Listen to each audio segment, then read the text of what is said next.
Welcome to another edition of Your Health Matters with Dr. Benjamin Bryant, Chief of Staff and General Surgeon of Conneaut Medical Center. And before I turn it over to Dr. Bryant, I want to congratulate him and for getting an honor last week in the Courier.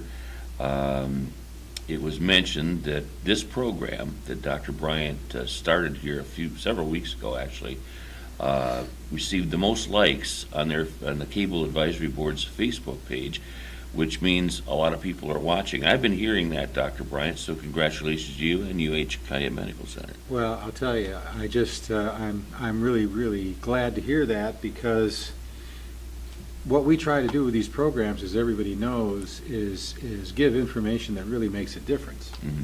You know, that people can really use, that really has a positive impact on people's lives. We're trying to get the message out concerning things that really mean something. So if people are watching it, that's great. That's a good thing. Yeah, that's great for us to hear that. I see you have a guest with you today. Well, I'm very pleased, and this lady, I got to tell you, she drove a long way to be with us today. Really? Oh, she's way out on the west side of Cleveland. Oh, boy. Out near Rocky River. And she drove all the way to Conneaut to be with us today. And, you know, I'm not going to put too fine a point on it, but I think that sort of illustrates the kind of commitment that UH has and the kind of commitment that UH has to our community. So Lori Lozier is with us today. She's with University Hospitals. She's the director of geriatrics, palliative care, and we'll talk about what that is, and post-acute care, and we'll talk about what that is.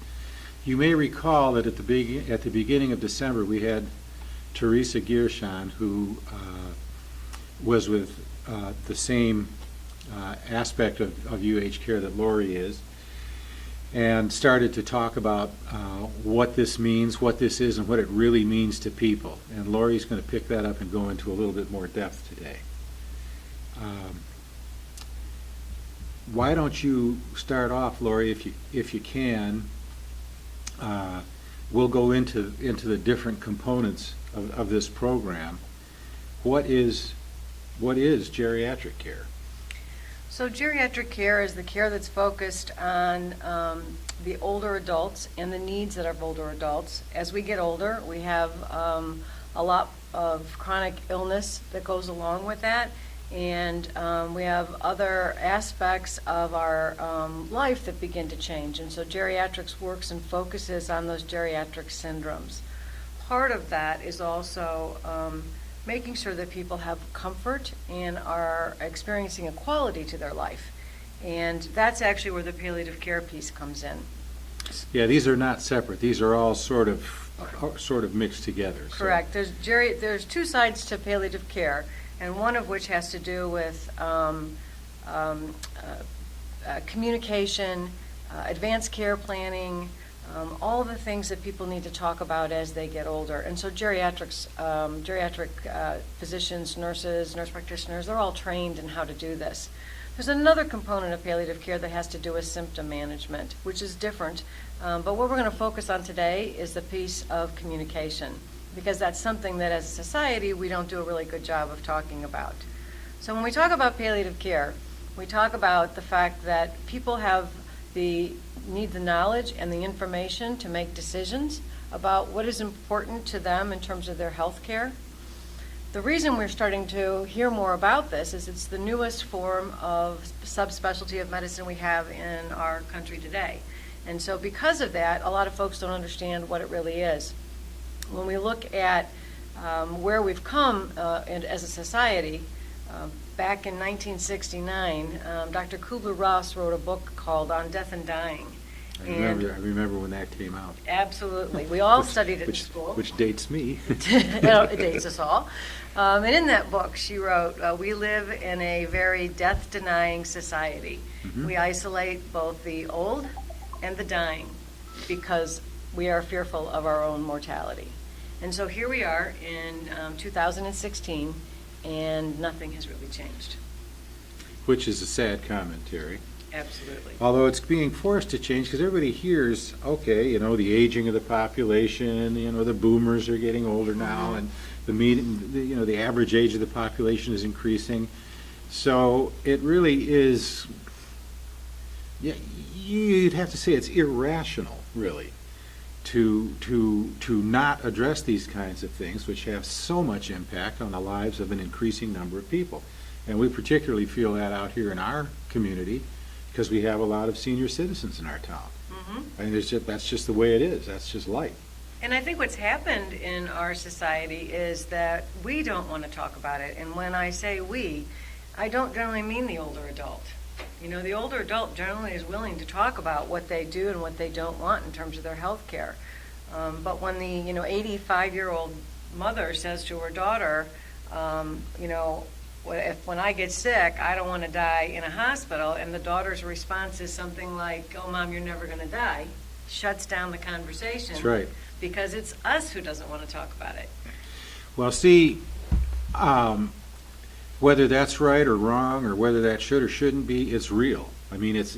I'm sure it's something that you deal with every day, and I think I would have to imagine that a significant part of the problem is that these younger family members don't know what to say.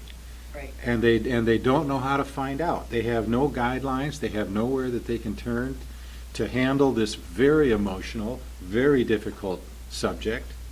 And I think that's where the service that UH has to offer in this regard, that's one of the places, just one of many, where it can be a huge help. Absolutely. So you can talk to these young family members and say, hey, listen, this is not a big frightening thing. This is just part of life. And here's the different components, the kinds of things we need to think about to get everybody comfortable. One of the things we started last year was to really celebrate as a hospital system something called National Healthcare Decision Day. And this year it's happening on April 16th. And it's where there's a push across our country for folks to start looking at what they do and don't want in terms of advanced directives. So, Now hold on just one second. What is an advance directive? okay, so when we talk about advanced directives, we're talking about health care wishes. So we're talking about a living will and a power of attorney. We are not talking about finances on the other side, which is a will and a power of attorney. So if someone says to me, I have my mother's power of attorney, that doesn't mean anything to me unless you clarify which one. There's one for health care, and there's one so that you can go get license plates on her car or do her banking. Very different things. Okay. We're talking about the health care. Very different things, folks. Very different things. Okay. So these documents, a living will and a power of attorney for health care, do not require an attorney. You can get an attorney if you'd like, but they don't. They only require two witnesses to witness your signature. The witnesses can't be the people that are named in the document. They can't be your physician. Where do people get these documents? These documents are available online. You can get them very easily. Actually, if you go to the National Healthcare, it's nhdd.org.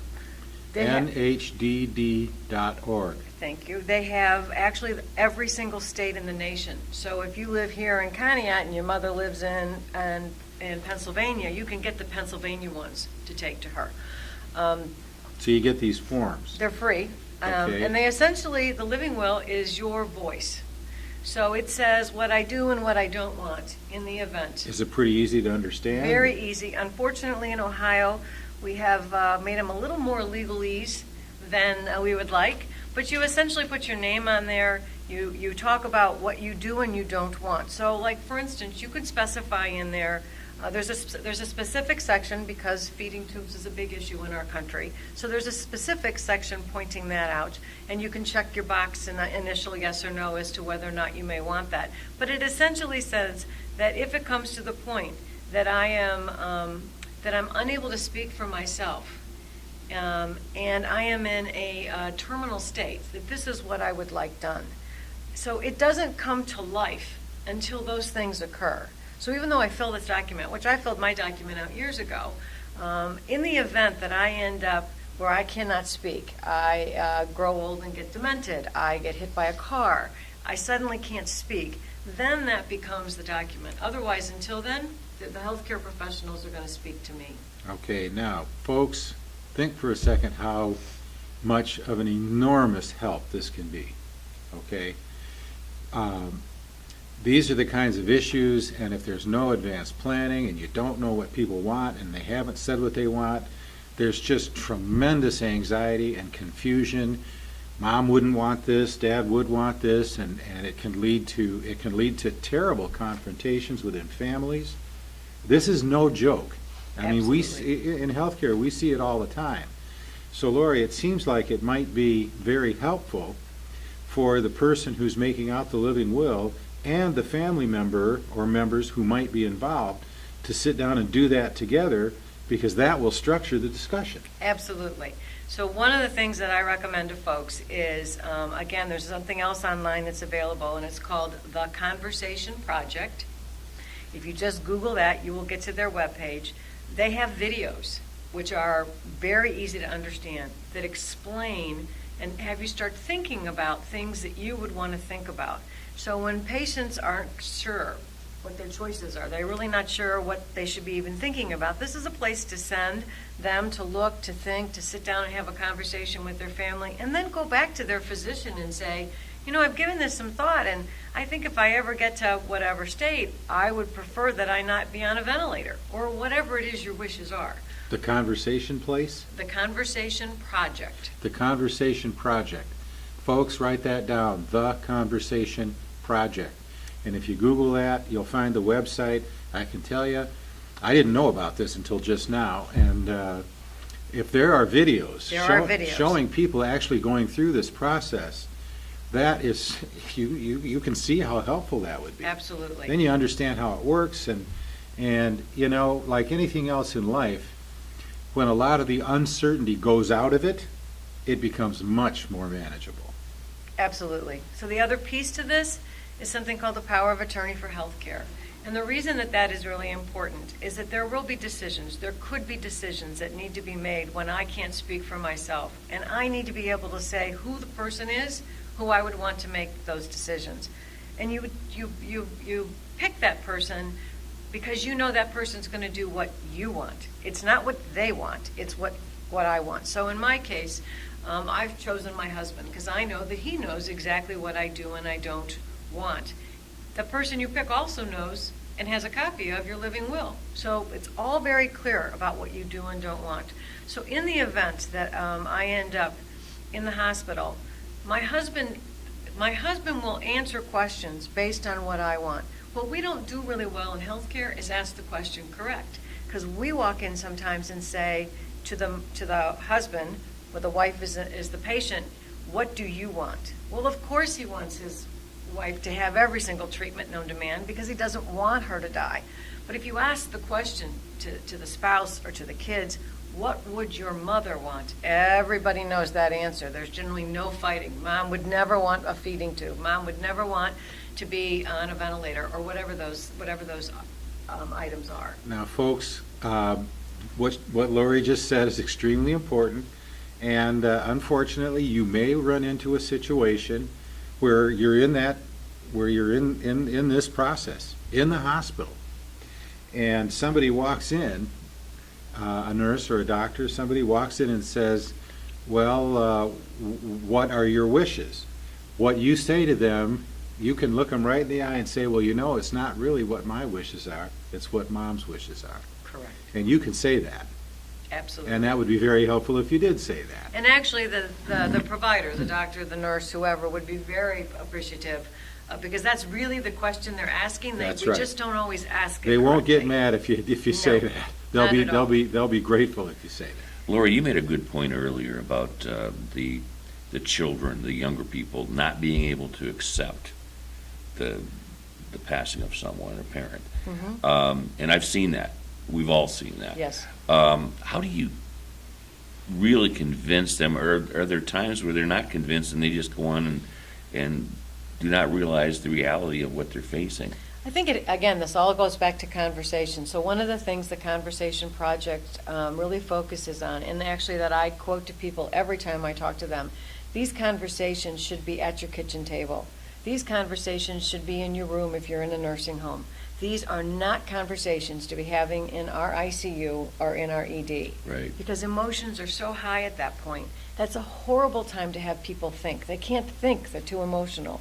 But if you're sitting down over a cup of coffee, having an honest discussion, the problem is we talked about earlier, is we don't want to acknowledge our own mortality. Mhm. And it's not just my mortality. I don't want to think about my parents passing, of course not. But I also know that they will pass, because we have two choices in this world. We're either going to die or we're going to get old and die. And if we're lucky, we get old and die. Mhm. So let's talk about what people do and don't want. I don't ever want to be in a situation where where I'm the one who has to guess what my mother wants or what my Right. husband wants.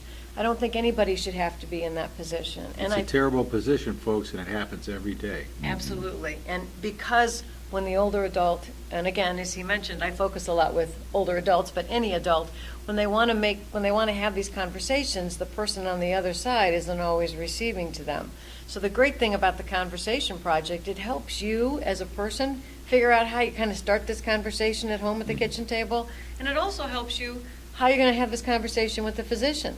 So hopefully you've given this some thought so that when you're walking into your doctor's office, you can say, I've been thinking about this, what do you think? Because we all have, the good news about modern medicine is we're all staying alive a lot longer. You referred to what I call the silver tsunami. It's coming, we all know it, and isn't it a great thing? But Silver tsunami, that's a good one. but modern medicine also has allowed us to live many, many more years with chronic illness. So instead of dying quickly like we did in the old West, we are now dying over many, many, many years. Mhm. And just as we plan for the birth of our children, and those, we should be able to plan for how we'd like the death to go. Some people might prefer to be in the hospital, be in an ICU, and have everything done because that's what they believe and that's what's important to them. Other people might say, you know what, it's more important for me to be sitting on my back porch, watching the birds, drinking my tea.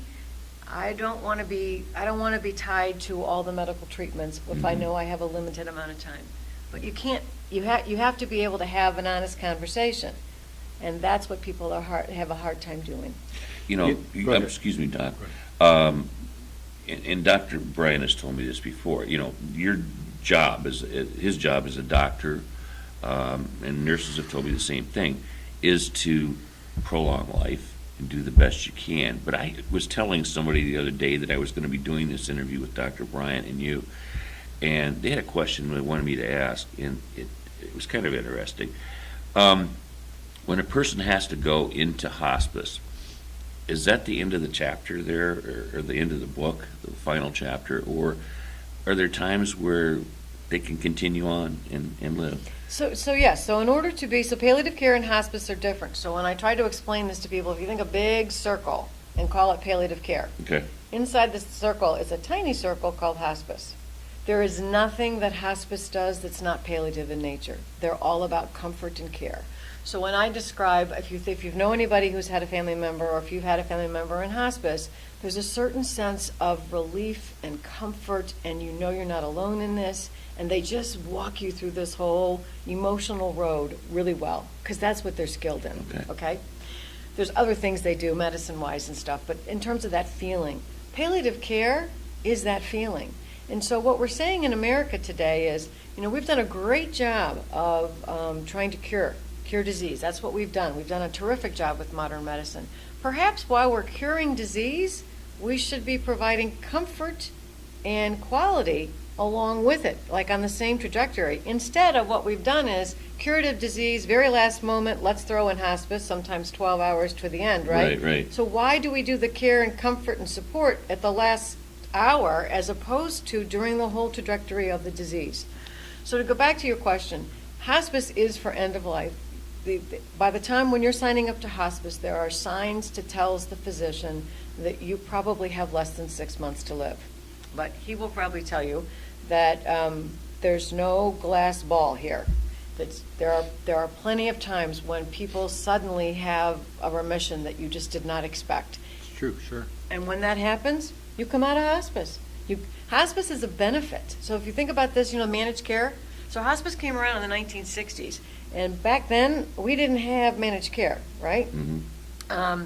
excuse me, it came in the 80s. Medicare came in the 60s. So what ends up happening is we determined as a country that we were going to provide a hospice benefit to our healthcare system. So you sign on to hospice as a benefit. So you leave your traditional Medicare, let's say, and you sign on to hospice because they can provide a lot more support and services at the end of life than a traditional insurance plan can. But then let's say you have this readmission. Hospice says, you know what? It doesn't appear that you're at the end, that you only have less than 6 months any longer. You don't really have to be in hospice any longer. People can then go back onto Medicare or whatever their insurance is and continue down their care with health care until the time comes where they may need it again. However, if they do that, they still have access to palliative help. Absolutely. Through UH. So just because you're not in hospice anymore doesn't mean you have to give up all the help and comfort and support that you've been getting. Right. Absolutely. That's really important to remember. I learned a lot just from that segment right there. I mean, that's very educational, very something that, like you say, a lot of us do not talk about this very often. And fortunately, over the last month or so, Dr. Bryant has brought this informative stuff out, and I think it's very important for the people out there to learn from this. Oh, gosh, I don't think there's any question about it. And a lot of times, the first step is the hardest. When you're confronting this issue and confronting, oh my gosh, I'm going to sit down now with my wife, or I'm going to sit down now with my mom or my dad, and we're going to take on this big, difficult, emotional, scary subject. I just don't want to do it. And it's taking that first step. But if you realize, hey, wait a minute, this doesn't have to be that hard. This is something that is going to bring us closer. This is something that's really going to help the family and all of us as we go through this stuff. And we're not alone doing it. Right. We got plenty of ways to know, well, what do you do? What do you say? Well, here's what you do. Here's what you say. Here's how it works. I think one of the first places I usually tell folks to start is with this whole issue of CPR and resuscitation.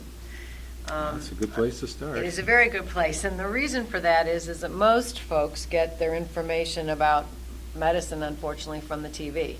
And so there actually was a study that was published where they watched TV about 10 years ago or 15 years ago. They watched a daytime drama show, they watched that TV show ER that was on, and then they watched a nighttime drama show. And during the course of which they did nothing but keep track of how many people on the show received CPR. And then what percentage of them survived, not only survived, but survived without any side effects. And on TV, that happens about 80% of the time. But in real life, it happens about 20% of the time. Is that right? What Yes. a difference. Oh, yeah. You talk about unrealistic expectations. Modern medicine created CPR for that 25-year-old that just drowned in the lake and they needed to get, it was never really thought of that we were going to do CPR on an 85-year-old person. You see, it's very different. And unfortunately, when somebody says to me, and again, I do a lot of speaking with older adults, when they say to me, I want to live a comfortable life and I want a natural death, and I prefer that to be at home. Then you come into the hospital and you list yourself as a full code. Okay, well, so who do we do CPR on? Only people who die, right? Because you have to have had your heart stop in order for us to do CPR. So one of the things we call it is do not resuscitate, right, in this country? But what we're trying to get people to change the wording of is do not attempt resuscitation. Because if a doctor or somebody says to you, do not resuscitate, you think that they are telling you they can do it. Mm-hmm.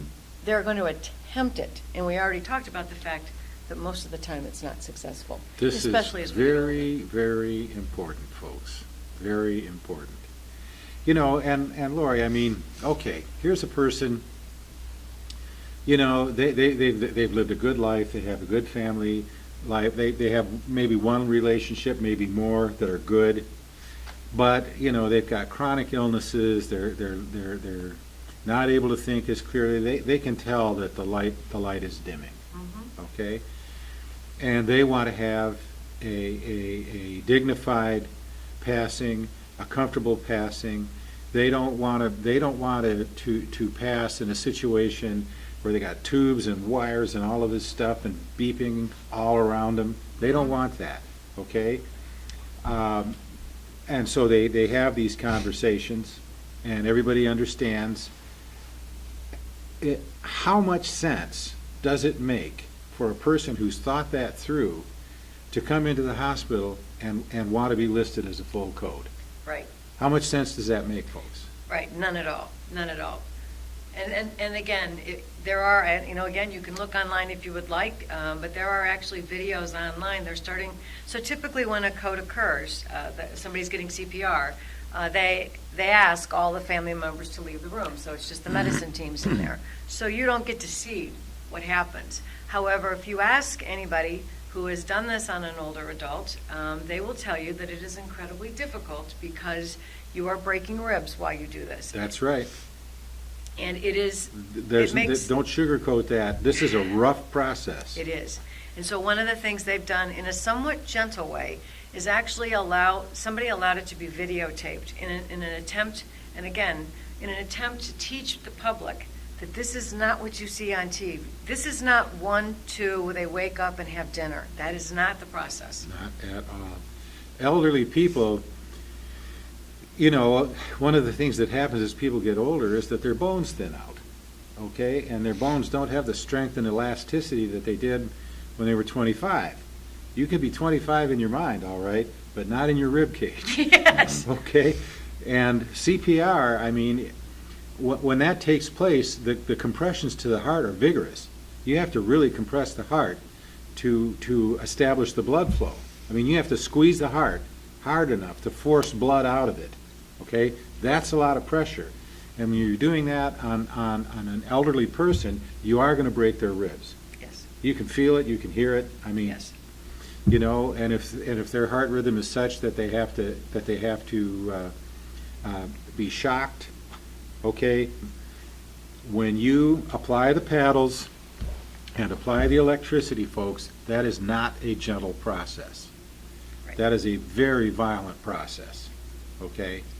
So when you come in and you say you want to be listed as a full code, okay, that's what you're signing on for. And see, once somebody said this to me once, so you mean that if my mother were having a heart attack right now, and this lady was actually, I think, 89, in front of you, the medical team, not me, because I'm not a physician, you wouldn't do CPR, as if it would work. Do you see what I'm saying? Mm-hmm. So people need to understand what the reality is about what it may or may not work as we get older, and they have to be able to have the conversation. One of the reasons you talk about this at home is your family needs to know what you want, so that in the event that the questions are asked, everybody's answering in the same way. In the same token, your doctor needs to know. They did a study once, and they asked people between the ages of 75 and 85 how many of them had these advanced directives, as what we call living wills and power of attorney for health care. And about a third of them did, which I thought was a pretty good number. But then they asked them, how many of you have shared these with your family members? And only a few had. And then how many of you have shared them with your primary care physician? Only a few. So in order for these documents to truly, they're living documents. These are not the will that you do that when I die, I want my house to go to somewhere and it goes in a lockbox. You know, when I ask people, where are these documents, and they can't tell me, they're not going to help you at the time you need them unless you know where they are. They need to be something that is available. Anybody listed in your power of attorney for health care should have a copy of it and should have a copy of your living will. Your doctor should have a copy. Your hospital should have copies. They are copies that everybody should have and that you should know where they are. And quite frankly, if you're an older adult living at home alone, they should be on your refrigerator. Because in the event that something would occur, there's plenty of times where somebody might be a cancer survivor and now has had a reoccurrence, and they're saying, you know what, no, I'm not going back through this. You know, I've lived a very good life. I'm 80-something years old, and I am not interested in going back through chemo. I do not want these extraordinary interventions. And then they fall. Now, they call 911. So 911 comes, and of course you would. There's no reason why they wouldn't come and take care of this. But then something happens. They don't know that you don't want all that, right? And the only place 911 looks is on your refrigerator. So that is the place that if you live home alone is a good place for healthcare professionals, because that's the only place people, because they're there quick, right? Oh, yeah. I mean, that's the intention, is to help you, but I think that the more we talk about them and the more people get comfortable with it, you don't need to know the interventions. We tell this to folks all the time. It is not your job as the general public to know all the many interventions that could occur, he could probably list for you 15, 20 interventions he could do on somebody based on whatever's happening to them at the end of their life, right? That's not our job to figure out. What I need to be able to do is be able to tell my doctor what I do and what I don't want, what I value, what's important to me. And based on that and whatever else is going on with me medically, he or she will be able to determine which of those things make sense and which ones don't. Exactly. This kind of hits home to me because my dad passed away 16 years ago this month, as a matter of fact. And by the time this shows, it'll be 16 years exactly. But he was in this hospital here at UH and had surgery. He was told he needed to go to Cleveland. He was hard-headed and wanted to stay in town because it was closer. And we couldn't talk him into it.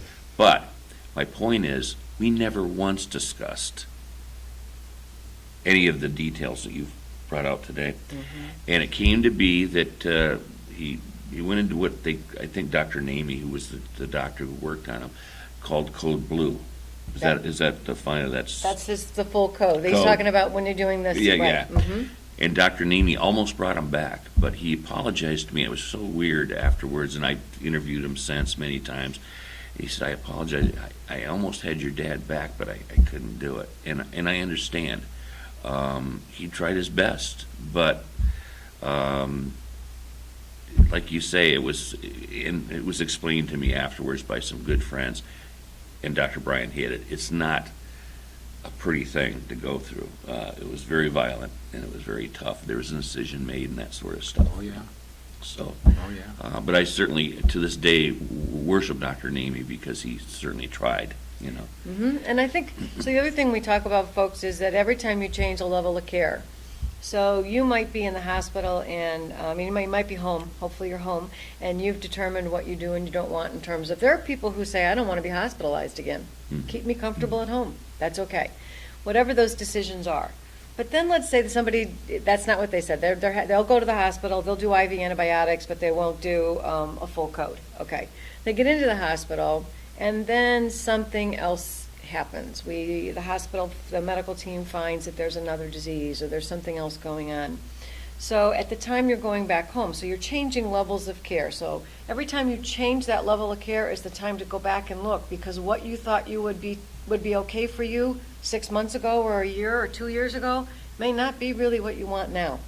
And so it's a living thing. You can change them anytime you want. As I mentioned, you do not need to have an attorney. This is really an excellent point.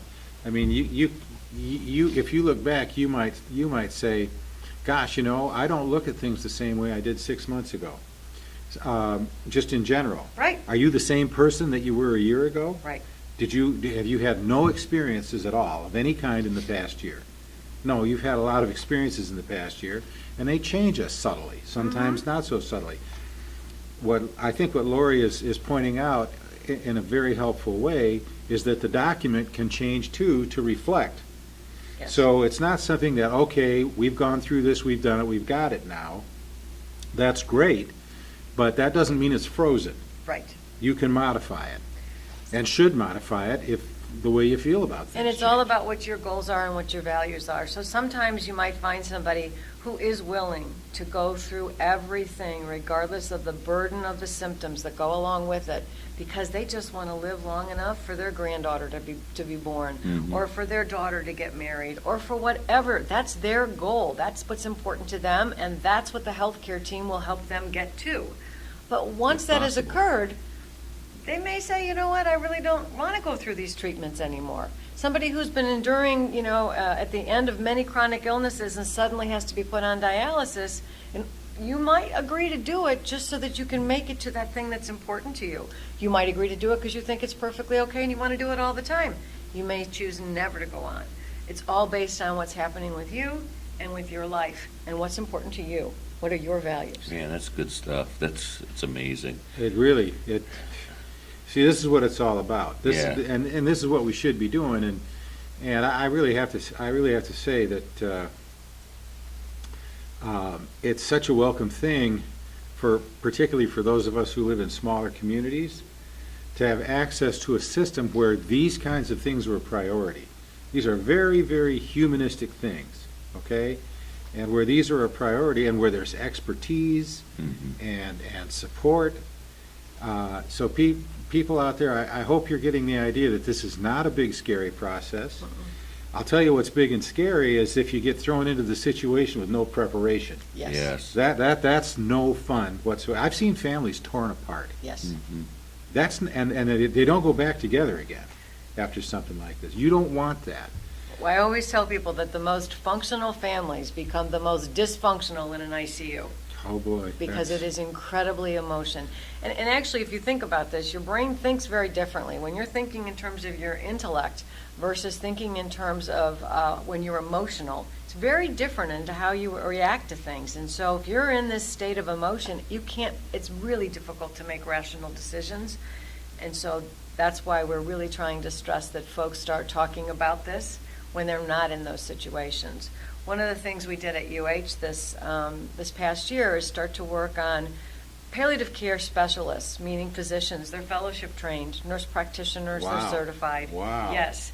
So they're not. That fellowship trained? They are. That's a big deal, folks. Yes, and they are not easy to come by anywhere in this country, and we are no different in Northeast Ohio. There's a huge shortage. So what we're trying to do across the country in terms of palliative care is teach a lot of other folks, clinical staff, how we do primary palliative care, which is really talking about some of these conversations. So what we did at UH last year is we trained 150 people across our system in what we call the mentor program.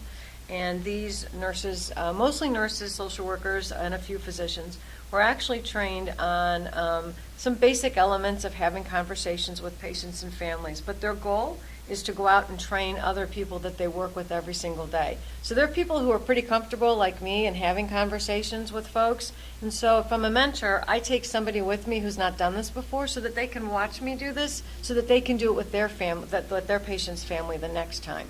That program began in the summer of last year, and there are folks here because we came out and did train. We actually did training at, we did it locally, so we did it at Geauga Hospital, so the folks from Conneaut and Geneva and Geauga went there, so we went different places across because we're pretty spread out, as you know. Oh, yes, indeed. So So staff members here at this hospital have been there and are trained, absolutely. Okay, so somebody hearing this and hearing you today, if they say, "Gosh, this makes way too much sense. We just got to do this." Okay, they can call this hospital and be put in contact with someone who has been trained, who can really sort of start helping them go through the process. Yep.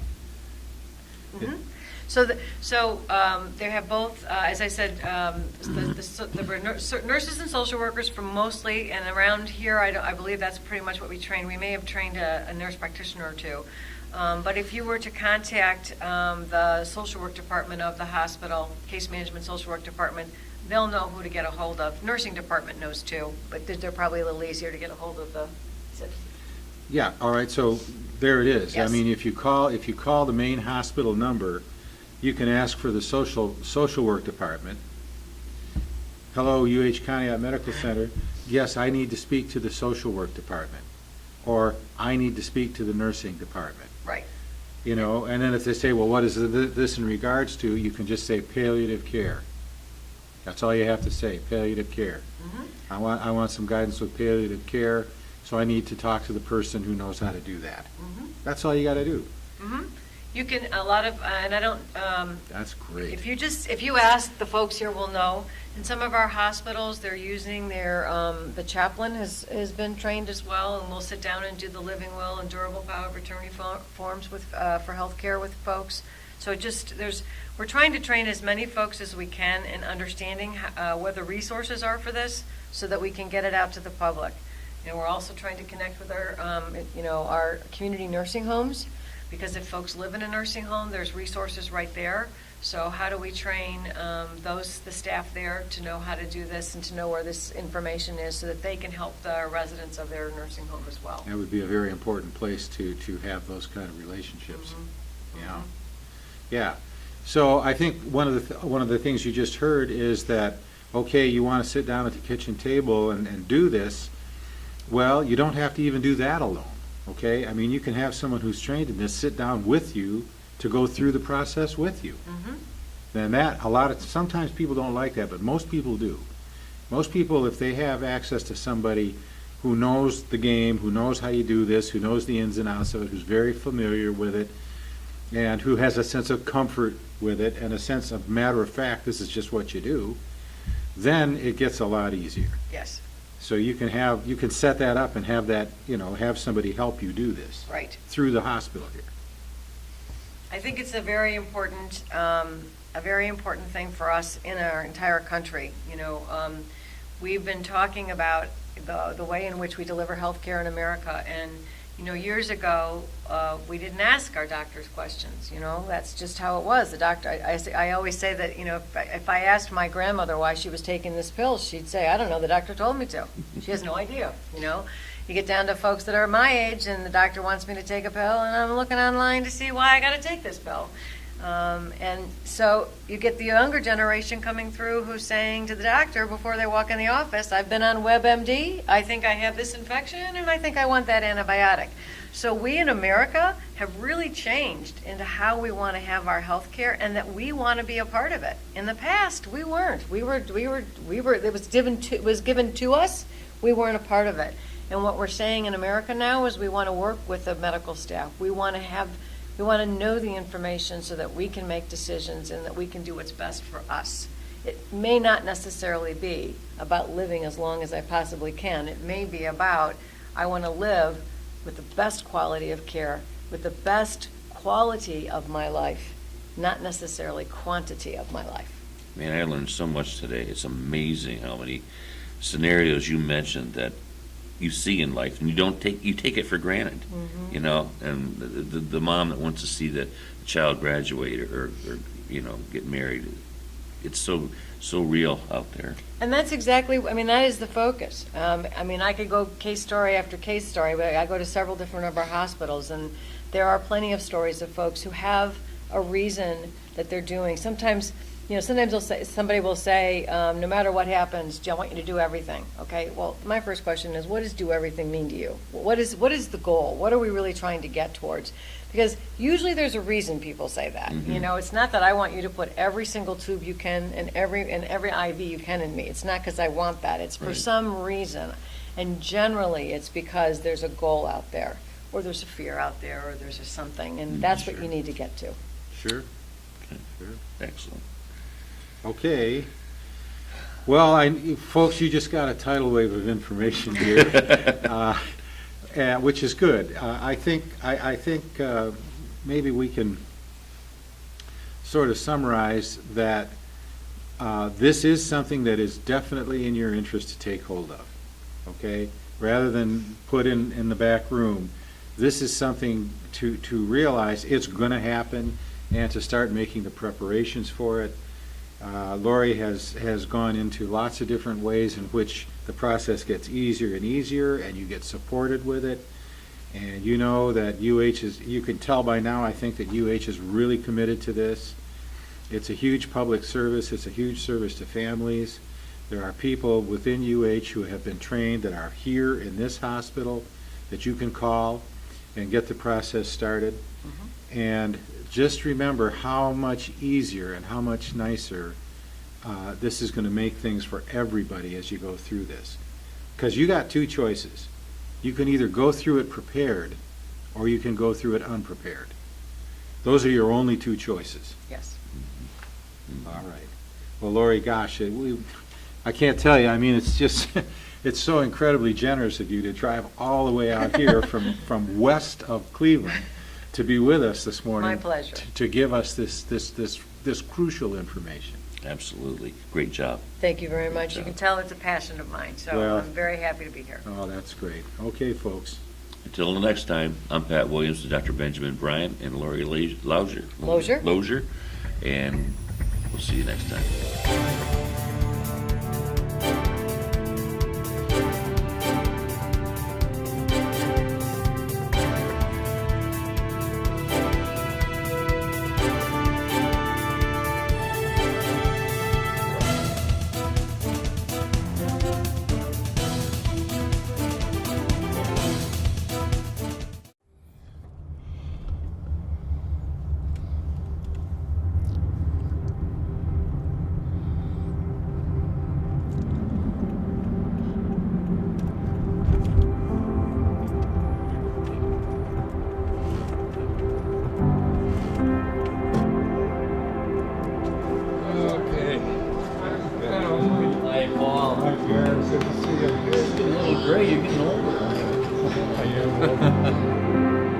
This is the famous restaurant that we usually have lunch with 2, 3, 4 times a week, and you have the greatest bunch of friends that you could ever ask for.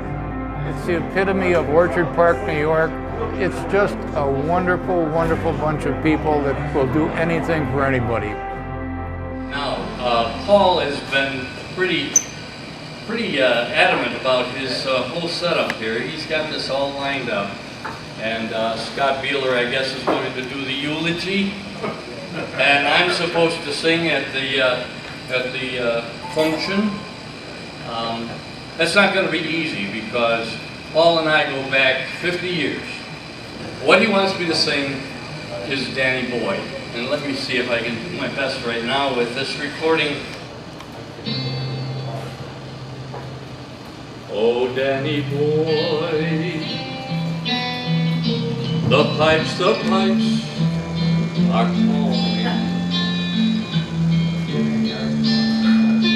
From glen to glen and down the mountainside. The first day I met Paul Shire, he met me at his front door, welcomed me in with open arms, smiling, laughing, gave me a big hug, never met me before. There wasn't a lot of medical speak that day, but it was a beautiful conversation between friends. Paul was diagnosed in April of 2012 when he presented to an emergency room with chest pain. He had a CAT scan on that admission which showed a large tumor in the right upper lobe of his right lung. Tumor was approximately that big around, which is pretty decent size for a tumor that had gone on undetected thus far. He had an excision of the right upper lobe of his lung, so the entire tumor was excised from his lung. At that point, he had the option of undergoing chemotherapy, and he decided that he wasn't going to do it. He also at that time had opted not to do any further follow-up with an oncologist or a cancer doctor, so he spent the next year of his life doing his own thing. I was too old. I wasn't going to go through another 6 months of what I had gone through with the surgeries, and I felt it was getting close to my time, so why not live happily for the next 6 months or next year and worry about, we know what the end result was going to be anyway. I think part of it has to do with he's already seen some of his friends go through the chemo process, and I think he's just seen the effects in some of his friends, and I know he just does not want to do that. He didn't want to have to go into the hospital every couple weeks.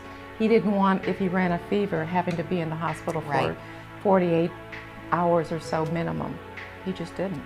That would be too intrusive to him. Mm-hmm. It would just be squelching his lifestyle. I found out my dad was sick, terminally sick, on a way back from work one day. He didn't want me to hear it from my mom or my sister. He called me himself, and it's kind of one of those moments where you really don't know what to say. He had made up his mind that he didn't want to do chemo. And what can you do in that situation? He's the boss, it's his body, he can do what he wants. But it saddened us to think that he didn't really want to hang on. But he's 87 and he feels he's lived a long life and he's ready to go. And we feel the same way, that if he's ready, and we're ready. Can we talk about Dr. Shire? He's up for research this week. Paul Shire is my 87-year-old patient with non-small cell lung cancer diagnosed in 2012. In the last month, he's had quite a few symptoms that we've done medical intervention for him. He's had increased dyspnea, which we ordered oxygen for. He uses intermittently at night. He's starting to have a lot more symptom issues. That's what I noticed the last time I was there. But he seems to be handling them okay for the time being. Yes. He admits to not attending the church lately, but he is very interested in specifically the process of dying. It might be now that he's more symptomatic. It's a little bit scarier of a conversation as well. Sure. I mean, back in November, he was so healthy. Yeah. It almost didn't look like he belonged in hospice. Lorraine was excited because she was going to start taking her sleeping pill so she could sleep through the night and let Lynn take the night shift, which was important because I worry about her and I try to give her as much support as possible because everyone's taking care of Paul. And they're taking care of her too, but she's really taking that role of caregiving. And we know that night shifts as caregivers can be extraordinarily difficult, especially if nobody's sleeping well in the home. So, a patient qualifies for hospice when they have a terminal diagnosis with a prognosis or expected lifespan of less than 6 months. There are a few things that when people enroll in hospice they are foregoing, and one is disease-directed therapies. So therapies that are directed at terminating an illness. Those are the kind of things that hospice cannot support. You do not have to be what's called a DNR, or do not resuscitate, to enroll in hospice. And those are all things we work through as a team. Palliative care and hospice are actually on the same continuum. Palliative care is pain and symptom management, as well as spiritual support for patients who have a chronic condition. So it doesn't necessarily have to be a terminal condition with a less than 6-month prognosis. Our focus as hospice and palliative medicine physicians, though, is optimal pain and symptom management and planning ahead for the days to come with any chronic disease. I do think it's a crisis in this country in terms of helping people die with dignity. The biggest point that needs to be processed by the patient and the family is what's most important. Am I looking for quality of life? Am I looking for quantity of life? Recognizing that going the traditional route with traditional medicines doesn't always improve longevity, doesn't always improve the quantity of years to come.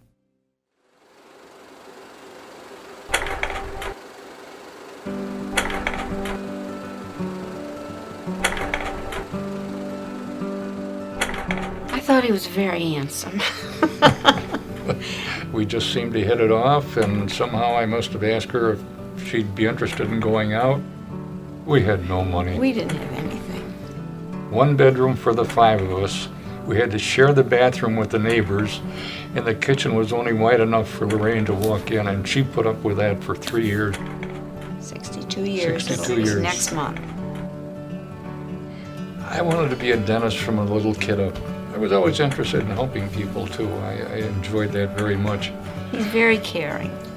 If you want something bad enough, never let anyone talk you out of it. Yeah, the only time I ever saw him cry was when his own father died. His words to me were, "Now I'm the old man of the family." There was no older generation, and he felt the weight of that he had to lead the family, and he has led the family. He's not going out any longer for meals with his friends. He hasn't been out of the house in over a week.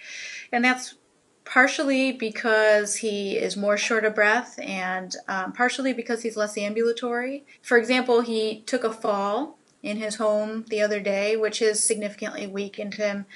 And he's also developed what we call delirium, which is a hard to control manifestation of chronic illness where he is hallucinating on occasion and reaching for things that aren't there, talking to people who aren't there.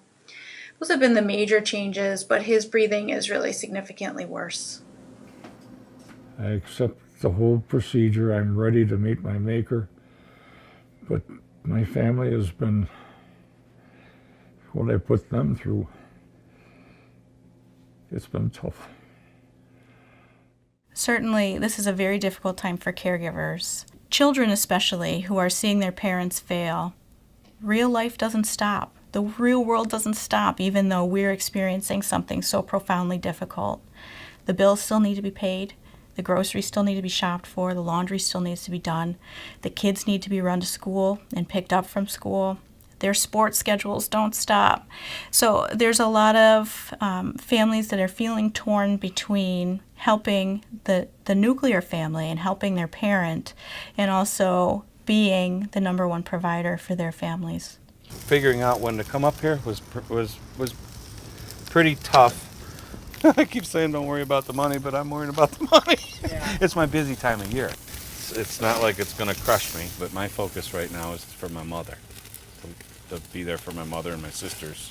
I've been the primary caregiver for over a year now, and I have some very wonderful lady friends, and they do look out after me. We go for lunch every once in a while, and the girls encourage me to go. They say, Mother, you don't need to be here. But I feel guilty even when I go. It does put your life on hold a little bit. It's hard to make any future plans, vacations. You don't want to be out of the country. You don't want to be gone too far, where you couldn't get back within a few hours. So that part is difficult for us. We're all so thankful that our family is cohesive in the fact that we're all helping. Everybody plays to their strengths. Right. Mm-hmm. But I think we all would agree on what Debbie just said. I feel the same way. I mean, every time somebody invites me someplace or wants me to do something, it's always prefaced with, if everything's okay with Dad. I think he's done everything within his power at this point to cover everything he needs to cover, make amends with everybody he needs to make amends with, say his goodbyes to those that he needs to say goodbye to. And in the same manner, he is still trying to keep some kind of normalcy with a relationship with those people. And which you can imagine. Mm-hmm. So that is huge. It's huge for him. It's a difficult thing, too, Mm-hmm. because part of what you're saying is final, right? Exactly. Goodbyes, I'm sorries, I love yous. We always say, you die the way you lived. So he's doing a great job. He's going to be doing that. He's doing it. Who he is as a person is going to change. His father didn't teach him how to die, and I think in the back of his head, he's kind of teaching us how to go out as a strong, good person. Part of him dying with dignity is coming from you guys, too. Just so you know that. It's not all him teaching us. I mean, you guys are teaching him that it's okay to be Dad, even though things aren't the same. I think one of the things you're doing really well is embracing your family being here. Yeah, no, that is nice. I really appreciate that, but that's one of the things that upsets me too. Why? This has been going on for 3 or 4 years now. And that's enough to put anybody through. But again, thank God to you guys. I can't tell you how much I appreciate it. You woman, terrific, really. Thank you. Well, we love being here with you. So. And I'll tell you what, I think most of what you're feeling is what you're feeling and not what they're feeling. I know you're trying to experience what they're feeling on their end. Yeah, I guess I am. Your kids are having a good time. I know they are. They're enjoying this time, and you're actually giving them a gift. I hope so. More than one. Well, I hope they learn the good things. I don't tell them everything I did in life. What scares me most would probably be waking up in the morning and finding that he had passed. But I know he wouldn't be scared. He wouldn't be scared. Because you know what he's like. He's a tough guy. So, and there's nothing we can do about it anyway. I mean, life is life. Everyone has to die. Everyone has to go through their own way of death. And I think he's handling it very well. And I think we're doing pretty good too.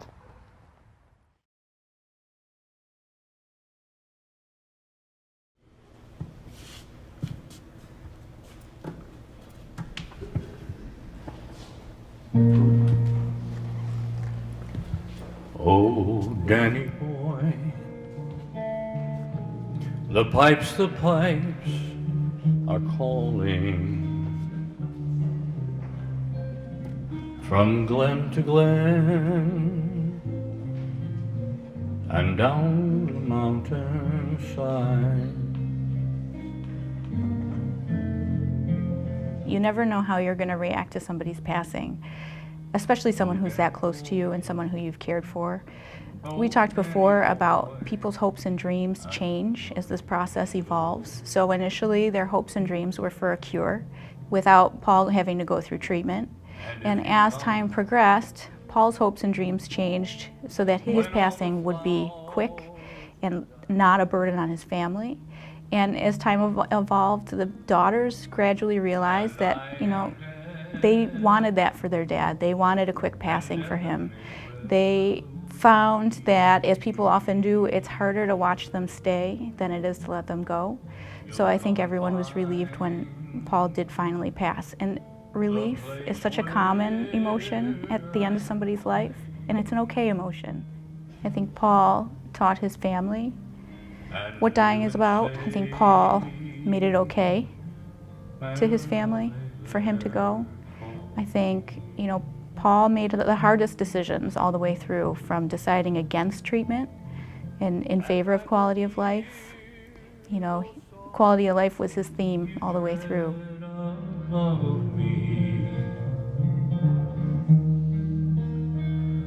And I will sleep in peace until you come to me.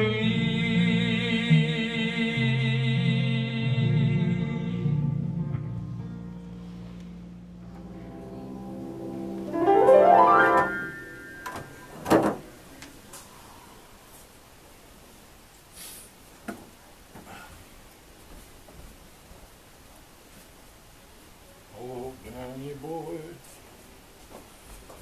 the pipes are calling.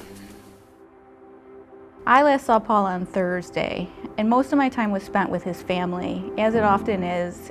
Patients don't often have a lot of energy or a lot of breath to converse more than they had in the past.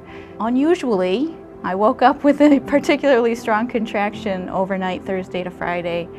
My water broke 3 weeks early, and while we were in labor and delivery, being prepared for a C-section on an emergency basis, Paul was now in a coma. He was unresponsive. I think it's